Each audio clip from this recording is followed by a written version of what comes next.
Jangan lupa subscribe di YouTube channel Metro TV News dan juga nyalakan notifikasinya. Pemirsa, bagi Anda pecinta hewan mungkin sudah tidak asing lagi dengan istilah animal communicator. Ya, soal animal communicator ini biasanya akan membantu kita untuk mengerti dan memahami kebutuhan hewan peliharaan kita. Nah, berkomunikasi dengan hewan ternyata bisa loh dilakukan dengan cara untuk mengetahui apa yang hewan tersebut inginkan. Nah, kemampuan untuk memahami hewan dapat dipelajari oleh semua orang dengan berlatih terus-menerus dan mengasah intuisi kita. Dengan begitu, kepekaan kita terhadap kebutuhan hewan akan muncul.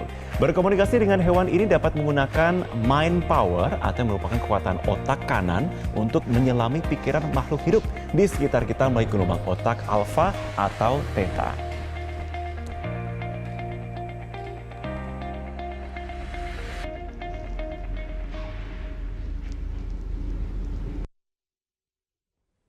Nah, untuk bisa memahami apa kebutuhan hewan di sekitar kita, khususnya hewan peliharaan, kita akan langsung ngobrol dengan Intuitive Animal Communicator, Mbak Jasmine Jawi. Selamat pagi Mbak Jasmine, apa kabar? Halo, selamat Mbak pagi, Jasmine, apa Marvin dan kabar? Sarah. Baik, gimana kabarnya? Nah, baik juga Mbak Jasmine kabar kita. Dan Mbak Jasmine, kita mau tahu lebih lanjut lagi nih tentang animal communicator. Yes. Mungkin banyak juga masyarakat yang masih asing dengan istilah animal communicator. Bisa dijelaskan nggak Mbak, sebenarnya animal communicator itu apa sih dan seperti apa cara kerjanya? Oke, animal communicator itu adalah seseorang yang menjembatani atau menjadi messenger antara fellow animal dan human guardian-nya. Jadi bisa mengirimkan dan menerima pesan baik dari human guardian ke fellow animal maupun vice versa. Jadi dengan berkomunikasi, karena komunikasi adalah kunci, itu bisa membuat hubungan antara human guardian dan fellow animal menjadi lebih selaras dan harmonis karena bisa saling mengerti kan, gitu. Jadi yang dilakukan animal communicator adalah bisa berkomunikasi antara human guardian dan fellow animal, begitu. Oke, berapa lama sih Mbak caranya ataupun trainingnya supaya kita tuh bisa menjadi animal communicator paling nggak kepada hewan peliharaan kita agar tanda kutip bisa lebih memahami gitu?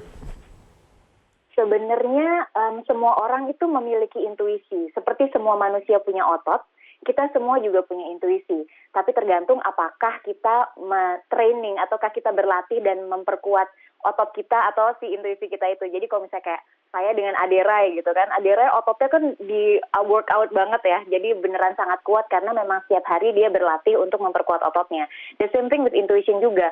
Kalau kita tidak mempergunakan intuisi kita, maka dia tidak akan menjadi kuat dan tajam. Tapi apabila kita berlatih setiap hari, menginvestasikan waktu dan energi kita untuk mempergunakan intuisi kita setiap hari secara rutin dan disiplin, maka nggak lama sih. Sebenarnya dalam satu kali workshop saya itu, peserta juga sudah bisa untuk berkomunikasi dengan fellow animals, gitu. Tapi karena sebenarnya dalam kehidupan sehari-hari, kita pasti udah bisa, yang apalagi yang memiliki hewan peliharaan di rumah ya, pasti sebenarnya udah bisa mengerti gitu. Kalau animalnya maunya apa, misalnya, oh dia mau keluar, oh dia lagi lapar, oh dia mau minum gitu misalnya. Pasti sebenarnya sudah mengerti karena memang karena kita memang punya intuisi itu gitu. Oke Mbak Jasmine, dan ini emang khusus untuk hewan peliharaan saja kah? Atau bisa berlaku secara umum untuk segala jenis hewan? Dan memang jika menggunakan intuisi dan semua orang bisa menggunakannya, ini harus mulai dari mana? Dan biasanya tantangannya apa? Oke, sebenarnya ini karena intuitive animal communication, semua jenis fellow animals, mau yang ada di kebun misalnya kayak semut, nyamuk, kecoa gitu, keulat, kupu-kupu, capung, atau bahkan wildlife seperti dolphin, paus, atau orang utan juga bisa karena sebenarnya caranya sama gitu, sama-sama hanya mengakses intuisi kita dan menjadi hening. Pada saat kita hening dan gelombang otak kita dominan di alfa, kita bisa lebih mengakses komunikasi dengan mereka. Kita bisa lebih mendengar apa yang mereka katakan. Oke, Mbak Jasmine, benar nggak sih kalau ada yang mengatakan kalau misalkan ya saya ngambil contohnya itu kita komunikasi dengan anjing begitu ya. Nah, anjing itu kan ada tipe jenisnya macam-macam. Ada yang misalkan seperti Golden Retriever, ada Siberian Husky dan lain-lain. Itu katanya setiap jenisnya itu beda-beda gitu cara treatmentnya dan bahkan komunikasinya ada yang cepat nangkep, ada yang rebel gitu. Bener nggak sih kayak gitu? Sebenarnya mungkin bukan tergantung ras, tapi setiap individu fellow animal itu juga berbeda. Sama seperti kita manusia, setiap individu walaupun sukunya sama, juga berbeda-beda mereka gitu. Jadi fellow animal juga seperti itu, mereka memiliki frekuensi mereka sendiri secara individual, tapi tidak secara spesies.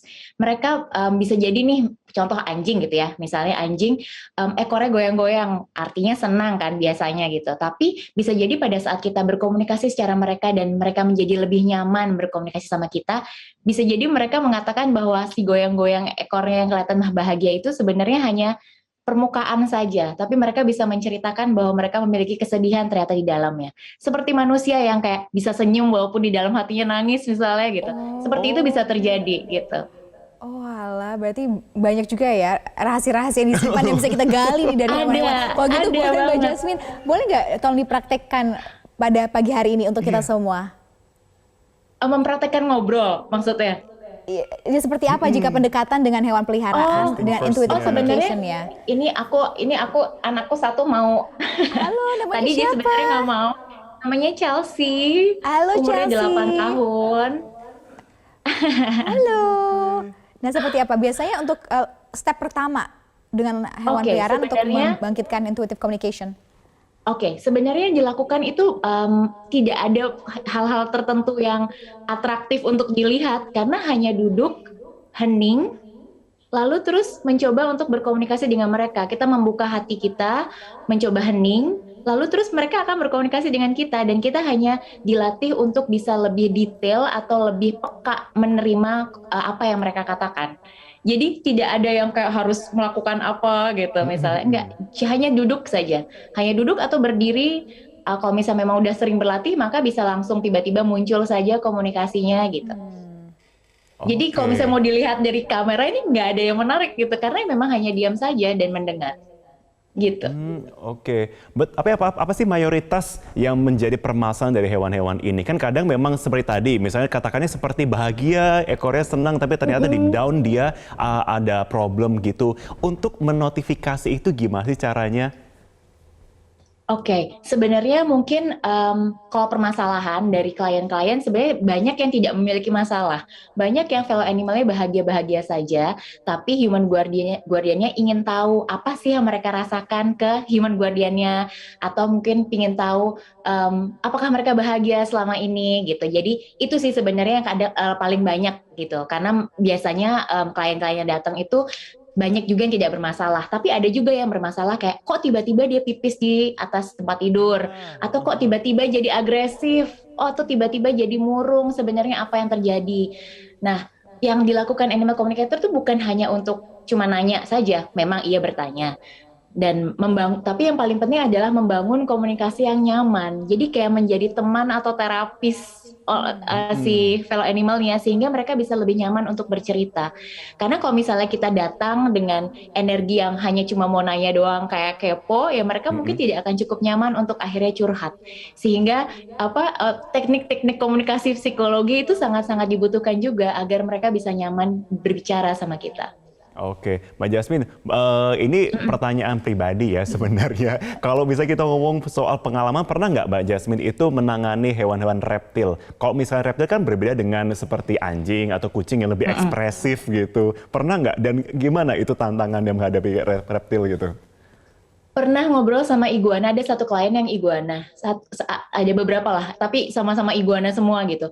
Karena sebenarnya mostly klien saya tidak secara langsung face to face, tapi melalui foto atau video, sehingga tidak ada perbedaan, karena yang kita kontak adalah hatinya, jadi heart to heart connection melalui intuisi itu, jadi tidak sama sekali melihat bahwa kalau iguana atau ular misalnya menjadi lebih berbeda pada saat diajak bicara, tidak juga, karena at the end mereka semua adalah sama-sama energi yang diakses untuk diajak berkomunikasi secara intuitif, sehingga tidak ada bedanya sama sekali. Oke Mbak Jasmine, dan dengan intuitive communication ini pastinya semakin sering akan semakin terasah juga kemampuan berbicara atau berkomunikasi dengan hewan, betul Mbak Jasmine? Betul sekali. Nah, bagaimana jika memang ada hewan yang mau tidak mau harus ditinggal liburan? Ada nggak cara-caranya untuk terus ini mengasah kemampuan komunikasi dengan mereka atau meningkatkan bonding dengan jarak yang memang harus berada ini? Karena mudik ya, jadi kan ditinggal gitu ya. Iya, contohnya Bu ya, boleh buat mudik atau liburan atau apapun. Oke, untuk liburan. Nah, jadi sebenarnya yang pertama mungkin harus diajak ngobrol dulu, ditanya apakah mereka memang nyaman untuk dititip atau mau di rumah tapi ada orang datang untuk ngurusin gitu. Pertama mungkin kayak ada komunikasi dua arah yang nanya kamu maunya seperti apa. Apabila memang bisa dan bisa human guardian-nya memberikan tempat tetap di rumah, lalu ada orang yang datang untuk ngurusin, mungkin akan lebih baik karena mereka biasanya akan lebih senang kalau tetap di rumah. Tapi kalau misalnya memang tidak, ya diajak komunikasi aja, dibuat mengerti bahwa ini hanya untuk sementara waktu, nanti seperti ini, dijelaskan aja semuanya. Beneran seperti ngobrol sama manusia aja, dijelaskan. Ini liburan, aku akan pulang hari ini jam segini, nanti kamu dijemput di sini. Gitu. Nanti tugasnya selama pada saat kita berpisah kamu happy ya, kamu nanti main sama ini ya. Itu bisa diajak berkomunikasi seperti itu. Dan kalau mau, karena bisa komunikasi dalam jarak jauh, pada saat lagi pergi ya boleh aja coba aja untuk kembali mengakses intuisi dan ngajak ngobrol, gimana kabarmu sekarang, nggak apa-apa kan?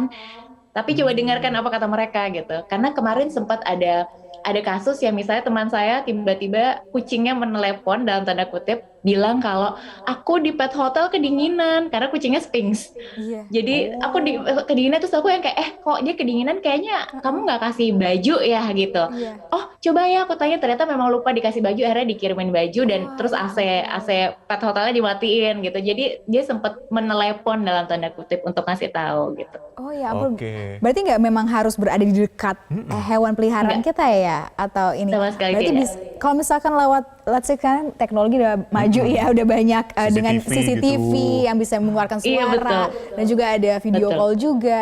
Ini lebih efektif juga kah atau seperti apa Mbak Jasmine? Sebenarnya lebih efektif buat saya karena kalau CCTV kan cuma hanya melihat ya, dan kalau misalnya wifi-nya lagi mati atau apa kan nggak bisa diakses ya. Tapi mungkin kalau melalui intuitif ini ya kita harus beneran ada di tadi dominannya di alpha atau di theta, tapi theta lebih susah ya. Jadi alpha pada saat kita udah dominan di alpha brainwave-nya, maka kita bisa mengakses intuisi ke mereka. Cuma kan kadang-kadang apalagi lagi liburan, misalnya pun mudik, kan riuh ya otaknya sehingga jadinya akan susah untuk mencapai state hening itu gitu. Tapi kalau misalnya kita bisa mencapai state hening itu, kita bisa kontak sama mereka. Bahkan kadang kita nggak berniat kontak mereka yang dalam tanda kutip menelepon dan ngasih tahu apa yang terjadi gitu. Oke, Mbak Jasmine, ini kita coba studi case ya. Ini pengalaman pribadi juga sih sebenarnya sih, Sarah.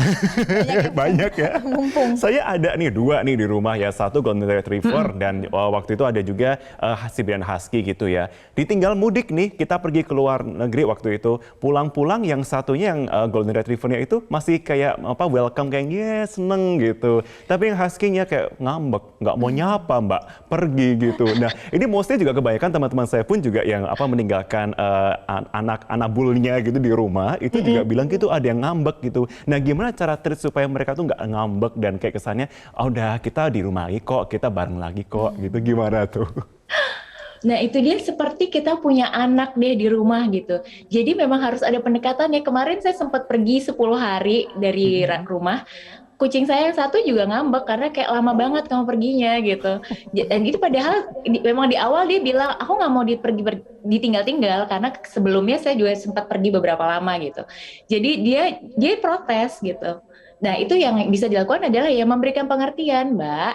Oh, kucing saya yang paling tua umurnya 10 dan biasanya saya manggilnya Mbak. Jadi Mbak ini tuh perginya buat ini tuh harus dilakukan seperti ini. Kamu sayang kan sama aku, kamu tahu aku butuh ini kan. Yang kayak gitu-gitu. Jadi kayak kita bisa memberikan pengertian ke mereka apa yang kita lakukan gitu. Dan terus kalau misalnya masih ngambek ya boleh mau apa biar nggak ngambek. Jadi kayak ngobrol aja seperti manusia gitu. Nanti mungkin mereka akan bilang, ya udah aku nggak ngambek lagi kok, aku diajak main-main lebih lama misal. Nah itu oke, boleh dilakukan, dicoba gitu.